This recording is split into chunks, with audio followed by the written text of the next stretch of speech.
In a few minutes, Eddie Sheridan will set the stage for today's reading. I would like to highlight a few things before we start.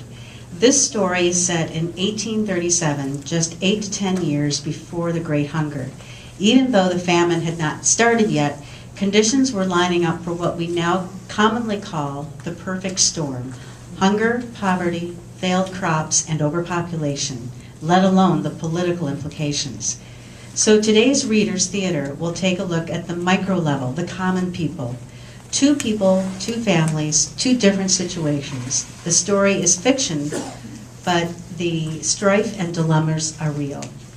We know that Kathleen's situation occurred more frequently than we would like to imagine, and her father's reaction is not a stretch at all. And in Connor's case, well, you be the judge of that. Let me introduce the readers and their roles. John O'Sullivan is the barkeeper, Michael O'Malley. Tim Madigan plays a dual role, Captain Ryan, and the evil Sergeant Sean Clark. Art Smith is Da. Kathy Russell is Ma. Ed McCarthy is Connor Meehan. Mike McCarthy, Connor's brother and Mr. Bailey. Chris McCarthy, Kathleen O'Grady. Catherine McMahon Flynn is Emma. Tim McCormick is the dual role of Patty O and Sergeant Clark. And behind me is Eddie Sheridan. He is the narrator. Kushal McCree will be playing the music. That's Kathy McGrath, Pat Carey, and Mary Lester. By the way, please silence your cell phones. Sit back, relax, and let yourself be transported to County Clare in 1837.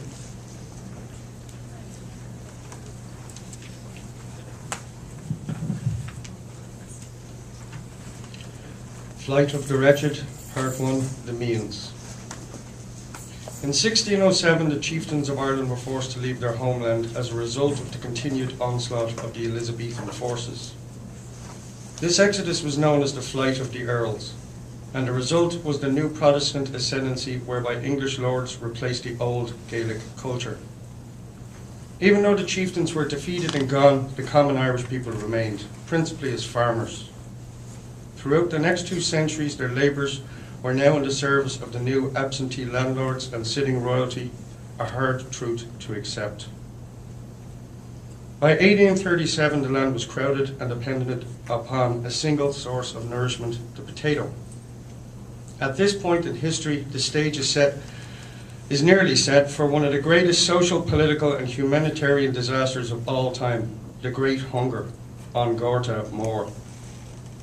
This story focuses on 2 people situated in the middle of these troubled times. With no viable future in Ireland and with their backs against the wall, they set out on a journey full of fear, separation, and uncertainty. Their faith, courage, and moral code guided them to a course of a new life, the flight of the wretched. The future is rarely planned with great detail, and it can change in moments.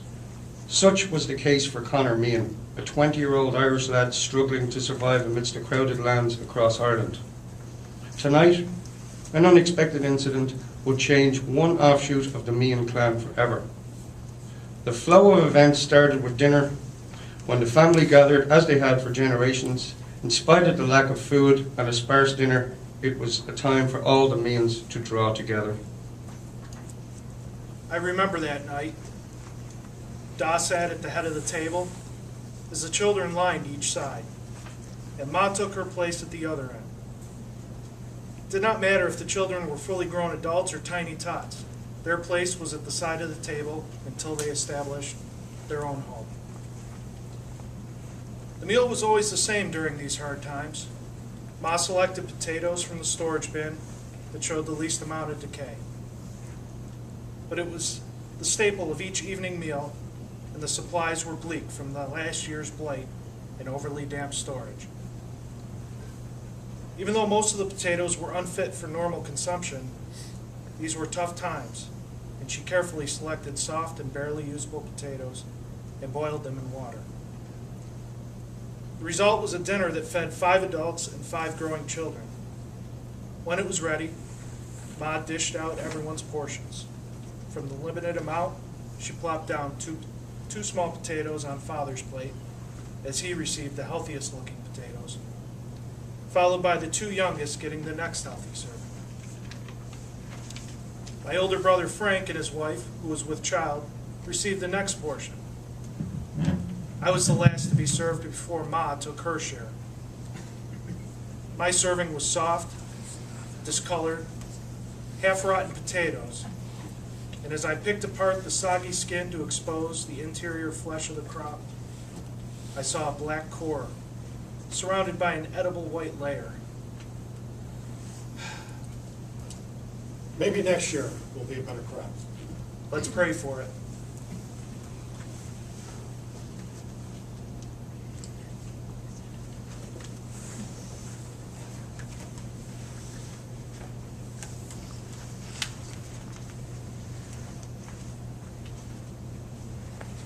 Take one of them. No, Da, you need the strength, I said. Both of us knew Ma would not allow Da to give up his portion anyway. I picked around the black blight, trying to find a nutritious bite, and after 2 attempts on each spud, I pushed the plate away. I'd rather eat the dirt in the field than these. Connor, don't whine. Be grateful you have something to eat in front of you. Complaining was not allowed, so I went back to dissecting my meal. Ma suffered the most, but said the least. Her portion was the remainder in the pot after the family was served. Even though her good health was vital to the family, the meals were barely sustainable food. We drank tea from a collection of leaves in the bottom of the kettle, and the leaves were reused at each meal until devoid of all flavor and effect before a fresh batch of leaves was added. However, the fresh leaves were not that fresh, mostly leftover tea leaves from better days. Our diet was simple, sparse, bland, and lacked nutrition, as it was through most of West Ireland, with little hope of improvement. After dinner, Connor broke the quiet. I'm going down to Michael O'Malley's tonight and have a pint with the boys. I heard the English might send food for the starving and struggling people. I don't know if it's true, but I'd like to find out. How will you be paying for a pint? We can't afford food, and you want to drink at the pub? Are you going to ask Michael for credit? I helped Brian McPherson fix his wagon today. He couldn't pay me, but he said he'd buy me a pint tonight. If he couldn't pay you, how is he going to buy you a drink? Ma, Let the boy go. You never know what you might find. And none of your shenanigans. Ma, Da.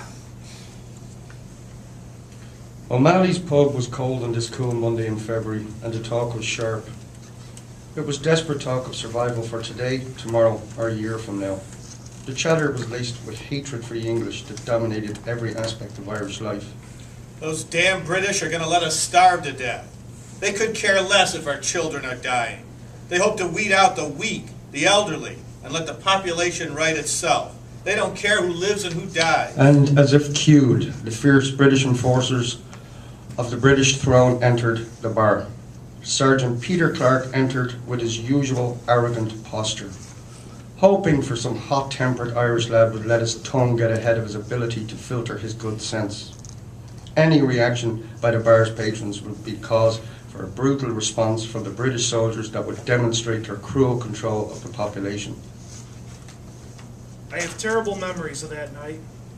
Sergeant Clark walked to a table where Seamus Burke, Tony Fitzgerald, and 2 of the McNeil boys, Jack and Tom, were sitting. Sergeant Clark had been assigned to County Clare for over 2 years.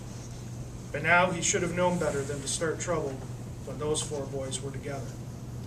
When they started drinking, anything could get broken, including bar stools, windows, arms, or legs. But now, Sergeant Clark miscalculated. The 4 boys had grown considerably in the last 2 years, and in the process, they had gotten stronger and more sophisticated about when and how to fight. Clark stopped at their table and looked directly at Burke, then insulted Seamus by saying, Did your mother steal any potatoes today? It was an attempt to ridicule Burke and all the Irish, and everyone knew it. Everyone also knew the stage was set. Seamus Burke looked at Clark, but Tony, Jack, and Tom each directed their looks to the other three soldiers and sized them up. Now, we're not going to have any trouble in here today. You boys, mind your temper. And Mr. Clark, if you don't mind, we've done nothing wrong. Everyone is behaving. Sergeant Clark gave a slight turn to smile at O'Malley's feeble attempt to bring order. That slight distraction was all Burke needed. Burke was on the move, out of his chair, dragging his hand behind him to hook the back of the chair into his grasp. Once hooked, the chair rotated like a wheel, spinning towards the unsuspecting sergeant. Tony, Jack, and Tom moved horizontally, heading straight for the three soldiers. Ordinarily, three soldiers would be quick enough to react to the charge. They did not see Sean Clark lead the assault from their left flank, a tactical mistake that would cost each of the soldiers more than a few teeth and several days of recovery. The surprise attack happened with speed and precision. The soldiers' long guns were quickly batted away, turning the fight into hand-to-hand combat.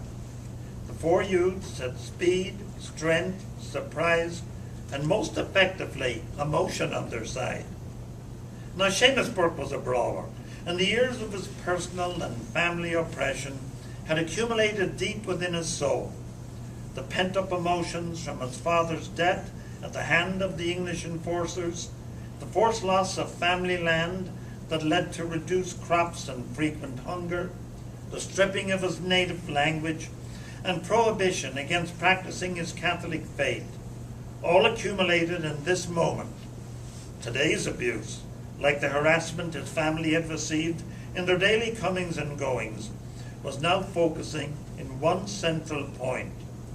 This aggressive, arrogant sergeant in front of him represented all that personal history, and the fire of frustration and humiliation felt deep within his chest at that second exploded into fury. Seamus lost control. He had knocked the sergeant back with the force of the revolving chair. As soon as the chair struck, Seamus let go of his grip, and the chair fell, covered with the fresh blood from the sergeant's head.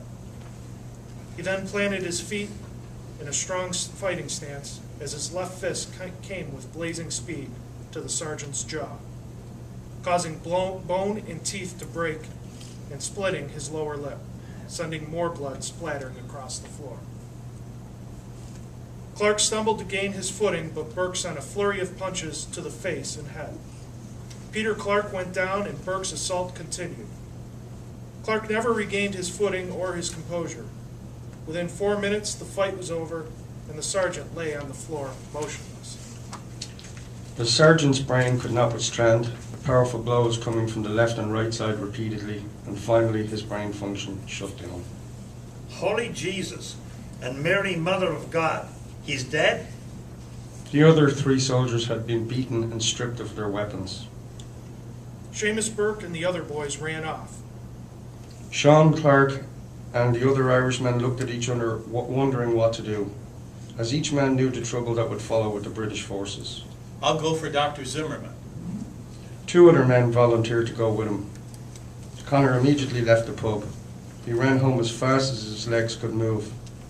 He continued directly to his brother's cottage because he couldn't face his parents with such upsetting news. He pounded on Frank's door until he woke him up. Frank, there's been a terrible event at O'Malley's place tonight. I have to leave. What happened? The less you know, the better. However, one soldier was killed and 3 others were badly beaten. Tell Don Mai had nothing to do with the fight or the killing.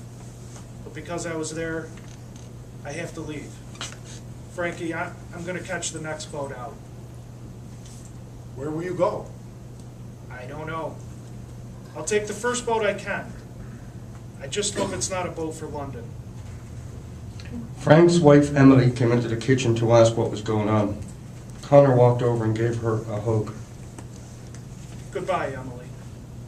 She did not realize it was a final goodbye. Connor turned and walked to his older brother, whom he had loved and respected for many years. He patted Frank on the shoulder. Goodbye. Those were the last words he said to his family as he headed out the door and hustled down the lane in the darkness, never to see his home again.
Part 2, the O'Grady family.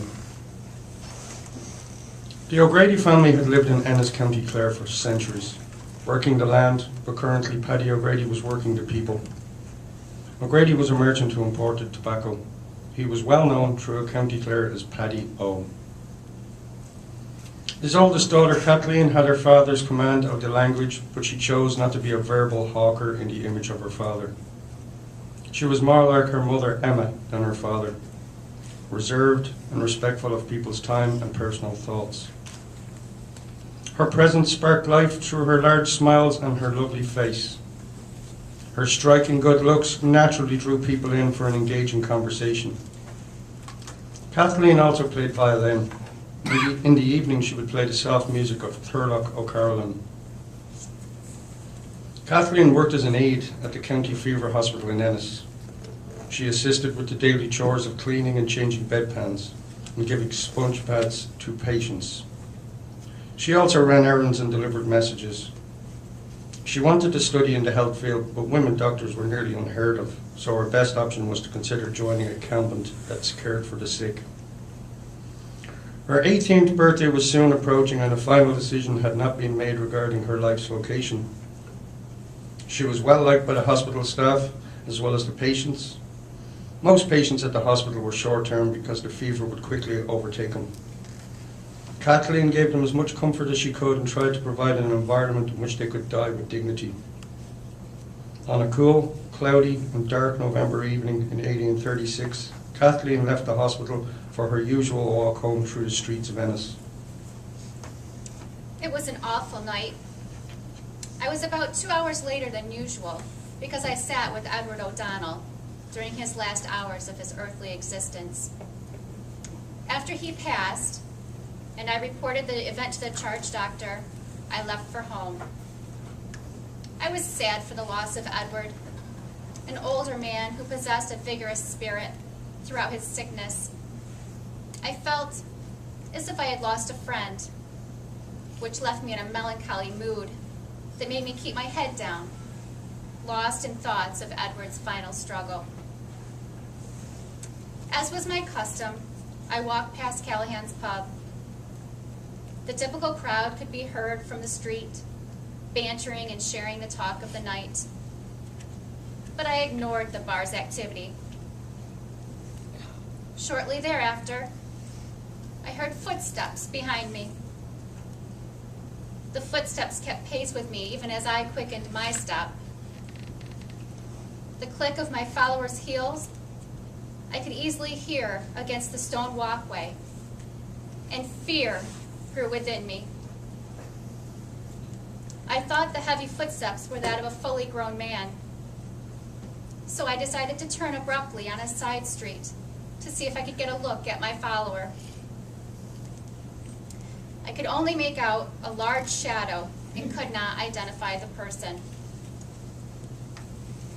Now, I was on a small street with a couple of shops that had closed for the day, and the area was desolate. The footsteps now became a run. I had only a few short seconds to decide what to do, but it was too late when an arm wrapped around my neck and a hand was pressed over my mouth. I had just reached the intersection of an alley, and he dragged me down the alleyway, pushed me to the ground. There, in this alley of Ennis, County Clare, I was tragically desecrated in body and spirit by one of the highest crimes against humanity. I was left alone, abused, torn, disheveled. I gathered my tattered underclothing as I sat up and tried to regain my composure. My coat was soiled, but my aide's uniform was still intact. The physical pain and the emotional trauma overwhelmed me as I sobbed, trying to catch my breath. I slowly stood up and waited. I listened with fear for others who might come to call of my assailant and take advantage of this powerless girl in the isolation of the alley. I looked down the alley, and I knew I did not want to return that way. I looked in the other direction, which was a longer distance back to the main street, but I was in shock, not sure of my location. I stumbled towards the longer, unknown direction.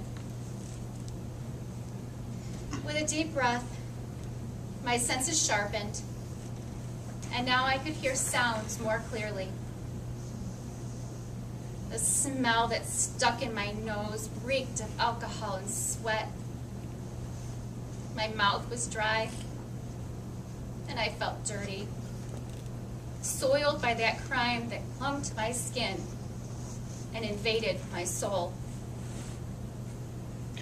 By the time I limped and staggered up the alley and reached the main street, I was able to stand fully upright. I brushed off my clothes, again gained control. With that, I started my trip home. Kathleen stood in front of her house. Having to tell what happened would be difficult indeed, and her father would react with great anger and shouting, questioning how this could happen. He would want to organize a posse to roust anyone with alcohol on his breath, not to mention the commotion he would create in Callahan's pub. Kathleen's mother would be devastated as well as her sisters at the crime that took place.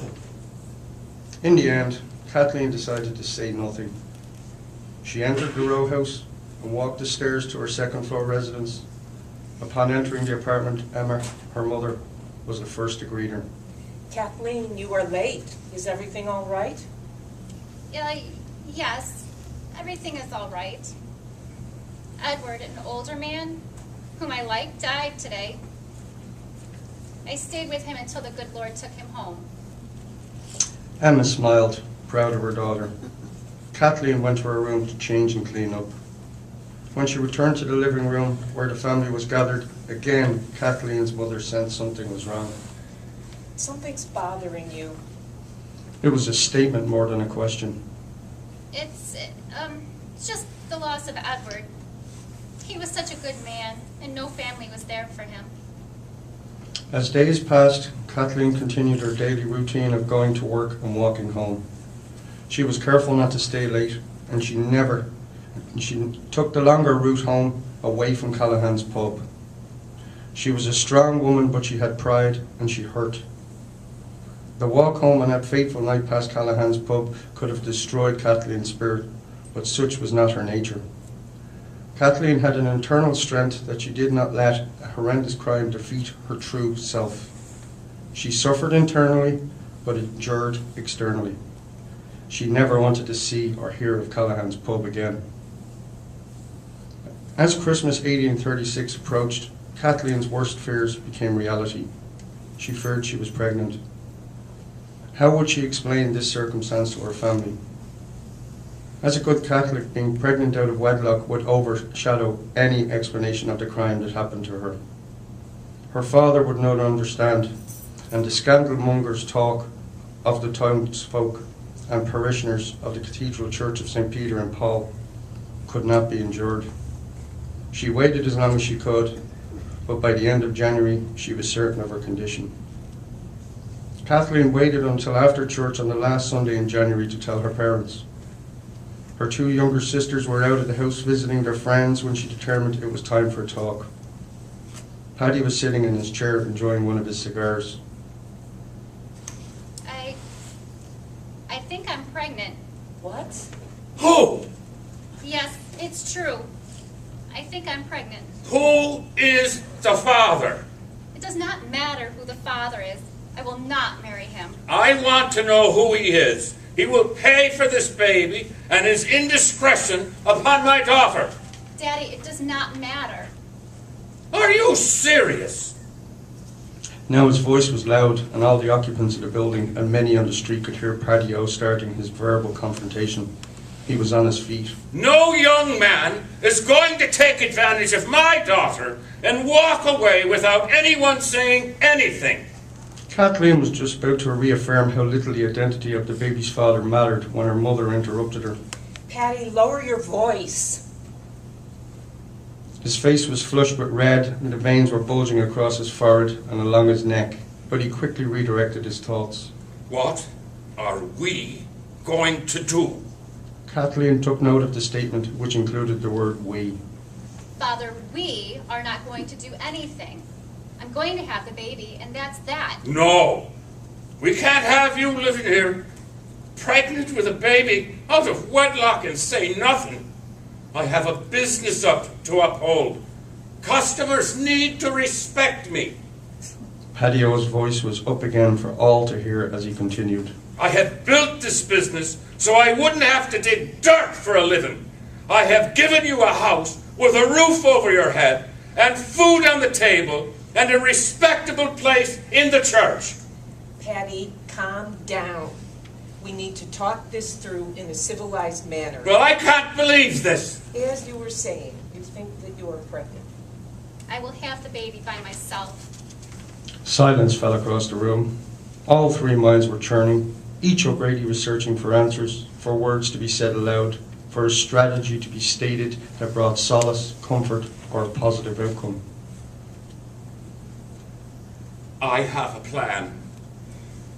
We will send you away to stay with the Magdalene sisters during this period, and they will take care of you and help you with your baby.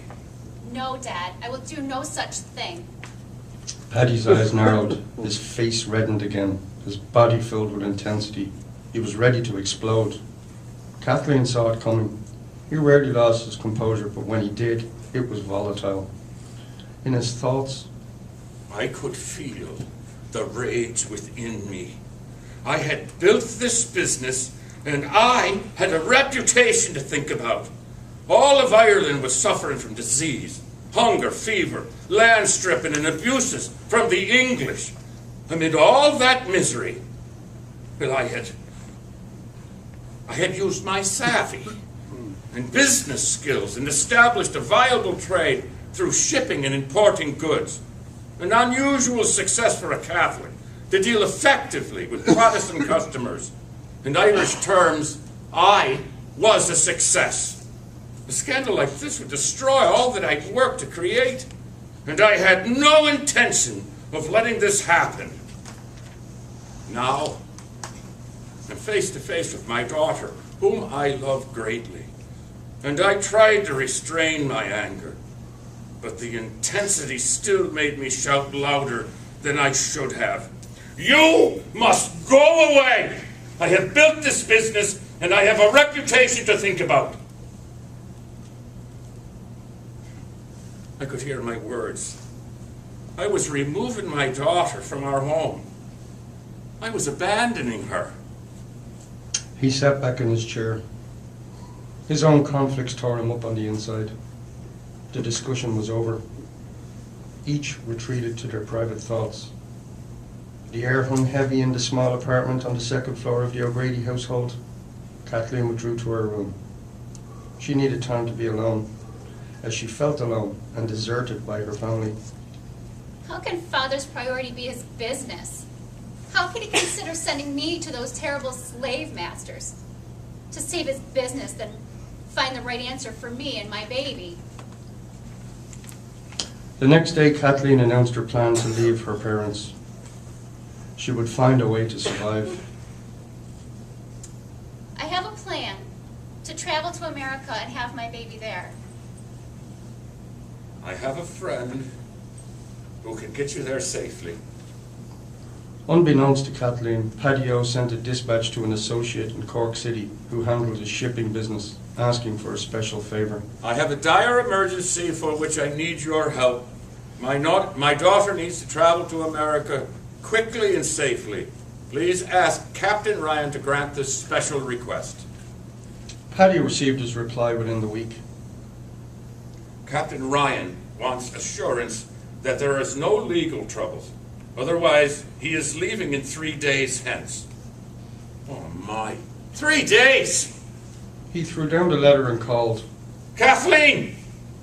Both Kathleen and her mother ran to a small office at the back of the apartment. You must pack quickly and go to Cork for your transport. They are waiting to sail. Kathleen's mother was not ready for such a quick decision and departure of her firstborn child. She cannot go this soon. Can't she wait for us to prepare a little better? No, the ship is going to sail. I will accompany her to Cork and see her off. Kathleen steeled her emotion against his dismissal of her so readily and dispassionately. I'm prepared to pack my bag right now. Her possessions consisted of a couple of dresses, some other things, and her violin. She was finished with her preparation to travel to the New World within moments. But her mother could not handle the speed of events between the announcement of the pregnancy and Kathleen's departure, with the likelihood she would never see her daughter again. Emma could understand the rashness of a 17-year-old, but the dispassionate speed of Paddy to discharge his daughter was confusing. I need to knit a blanket for the baby before you go. Emma wanted some delay tactic, but she knew that Paddy's mind was made up. Neither reason nor emotion could change his course of action. Tears welled up in Emma's eyes, and she fought them back, a trait of internal strength that Kathleen had learned from her mother. Knowing that they were about to leave, Emma opened her arms to hug her daughter, an embrace that lasted several minutes with the whisper, I love you. Godspeed on your journey. I love you too, Mother. Within 20 minutes of receiving the reply from the business associate, Kathleen and her father were off to Cork in a carriage arranged by Paddy. It was odd that Paddy, in trying to protect his reputation, turned to his business associates for help. Surely they would learn the nature of the dire emergency and the secret of his daughter's condition. In his fury to control events and make the decisions he felt necessary, he lost his business savvy and a true sense of the proper alternatives for his daughter. Kathleen, too, with her streak of stubbornness, had made snap decisions about leaving as a hasty reaction to her father's wrath. As the carriage rolled slowly towards Cork on the east side of County Cork, Paddy had plenty of opportunity to watch his eldest daughter across from him. He realized the talents of his daughter, now banished by her self-imposed exile, and he would miss her. He could not find the right words or the healing words to express his consternation with his daughter and even his own explosive reaction. Paddy glanced up at Kathleen, and the sight of her forlorn expression melted his self-loathing. I am sad that you're leaving us. Daddy, I'm scared. An unusual statement from Kathleen, who rarely showed her vulnerabilities, but the realization of dangerous and distant travel suddenly came to the forefront. No, Katie. A term he had rarely used since she had grown. You'll be fine. And it's time anyways for you to be thinking of your freedom and leaving your parents' home. You're right. Kathleen was still troubled about her father not taking the future welfare of his grandchild into consideration, but to argue him would mean leaving Ireland with distressing memories. Nevertheless, she was disheartened by his lack of regard for her and the child as she slid lower into the hard bench of the coach, trying to find some comfort and ease the bumps of a rutty and potholed roadway. The remainder of the trip was either in silence or with guarded niceties about inconsequential views seen out of the carriage windows. They say America is beautiful in the spring. Yes, I'm sure it is. I'll find a nice apartment in the city, overlooking the harbor. It will make me think of home and times you took me to Limerick to watch the boats being unloaded with your tobacco and other goods. Yes. I hope it doesn't rain as often. They both smiled at the thought, and the conversation drifted into an awkward silence. Upon arrival at the docks along the River Lee in Cork, Paddy had one more piece of business to tend to with Kathleen. The O'Grady's have a long history in County Clare, which I am very proud of. But I think you should drop the O in O'Grady so people in the New World will not automatically think that you are Irish. Are you that ashamed of me? No, that's not what I meant. I think people will accept you faster and might think that you're English or something. And they might not think that we're related. And you were hoping that I will represent myself as English? Daddy, how could you? Just drop the O for your own good. Sure, Daddy. I'll drop the O.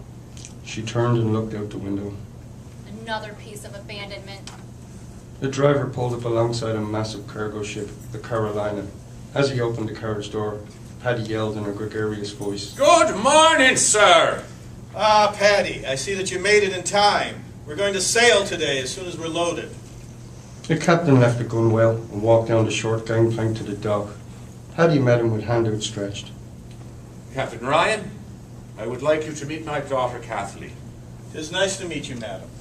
Yes, sir. Nice to meet you, too. I need you to get her to New York safely. She is with child, and the father is not known. I see. And please, give her this envelope when you arrive, and for your trouble, this is for you. He placed a gold piece in the captain's hand. She'll be safe with me. Paddy O returned to his daughter standing alone in silent agony on the dock. In her private thoughts, she said, How did it come to this? My father is handing me off to this stranger. She looked at her father and saw a man who thought he was making the right decision for his daughter and family. Even though he had made this commitment to see her off, he stood there confused as to the next step and felt awkward in his movement towards Kathleen. I wish you Godspeed on your journey. Many blessings to you, Mother, Anna, and Grace. I wish this could be different.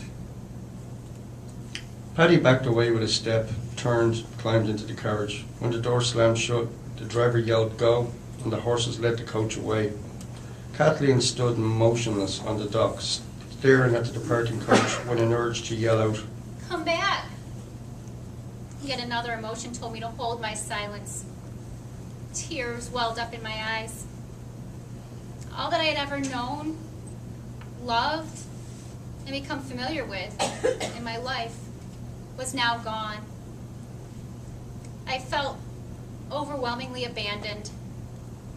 My knees were weak, and I felt as if I would collapse at any moment. The air in my lungs felt shallow and vacant. In my moment of panic, tears rolled down my cheek, and I swallowed hard to suppress an outward sob. Okay, let's get on board.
Part 3, the Carolina.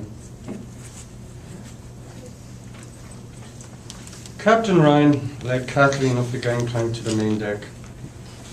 Another unusual circumstance was part of this voyage he had hired Connor Meehan as a sailor, even though the captain suspected that Connor had no sailing experience, especially when he tried to sneak on board as a stowaway.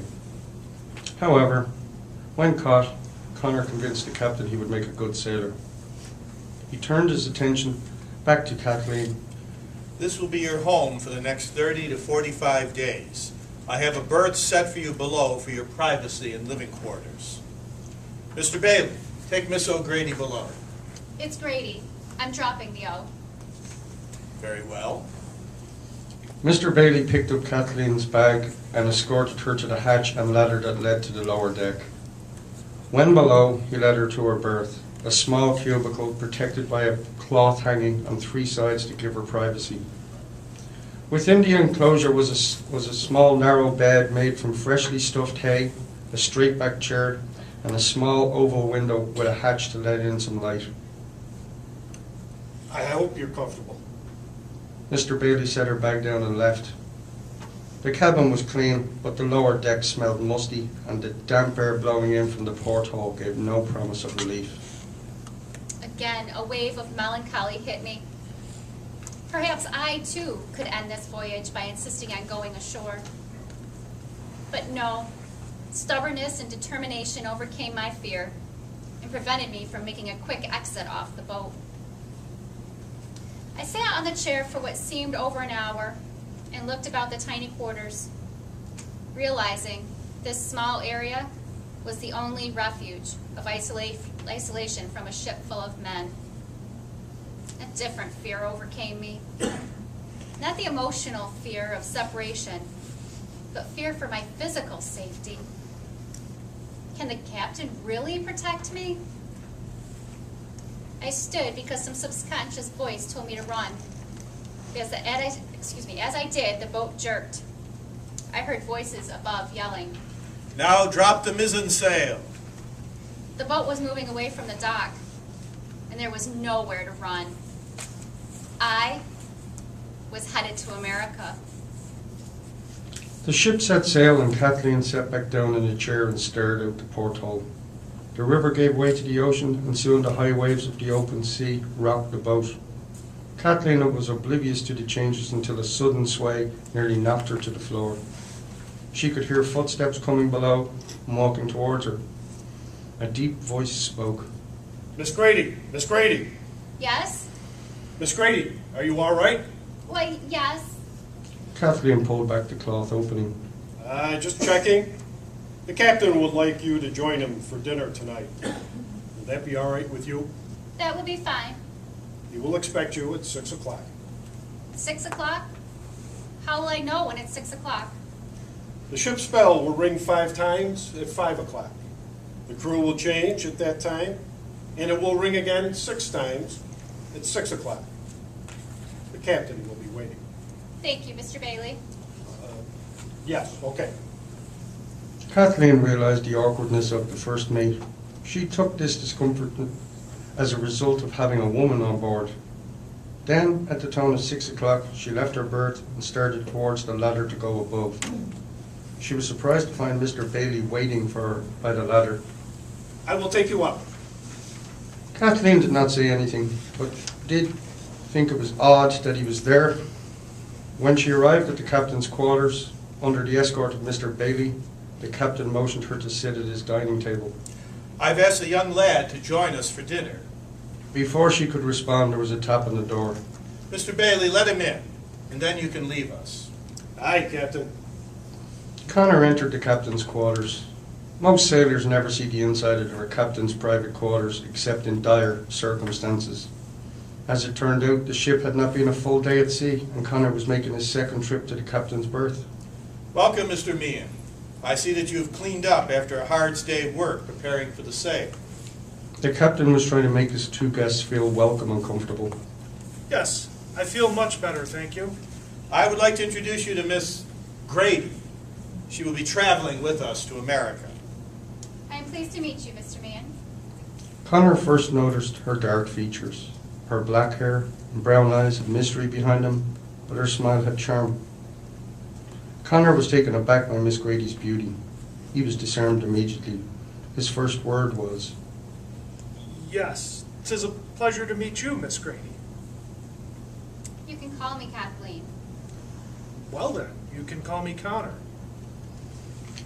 dinner on a freight ship at sea in the 1800s was hearty fare, especially as guest of a captain.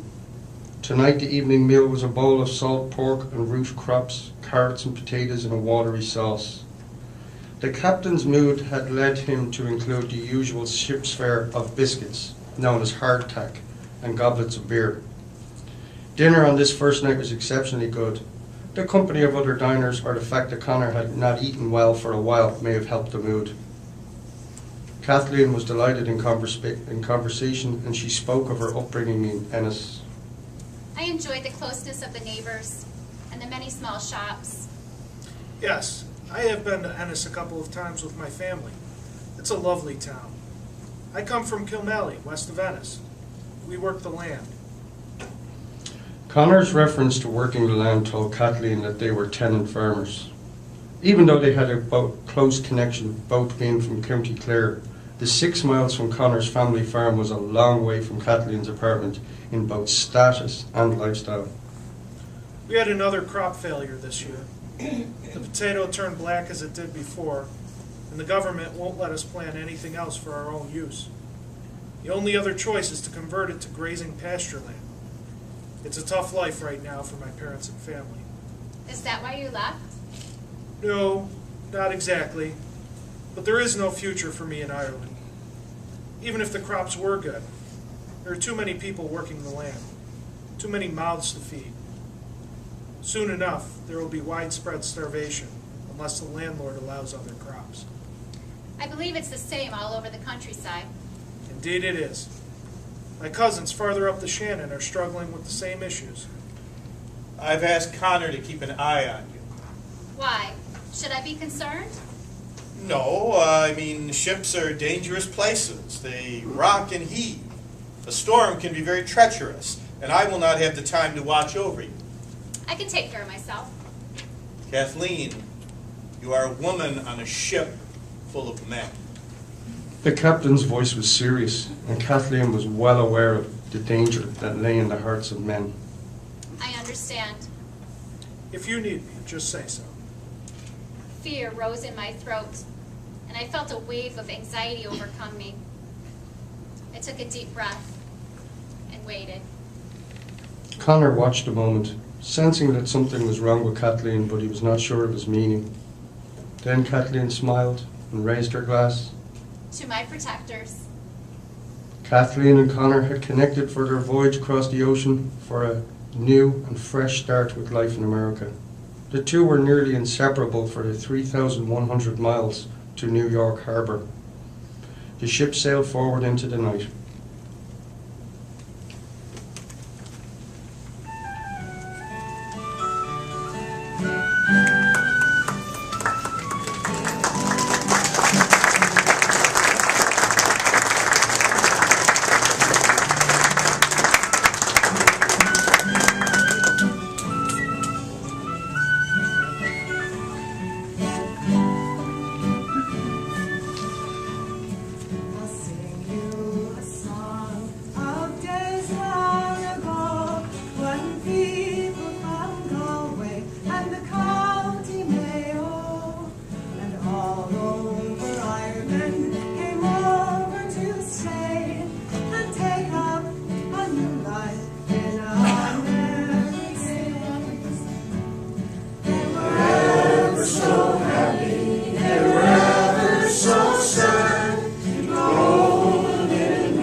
All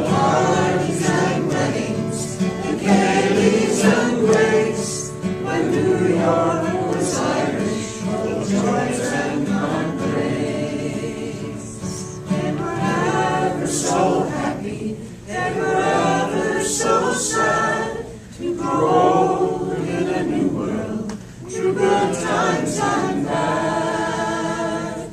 All the parties and weddings, the Kayleys and Ways, when New York was Irish, full of joys and heartbreaks. Thank you for your attention.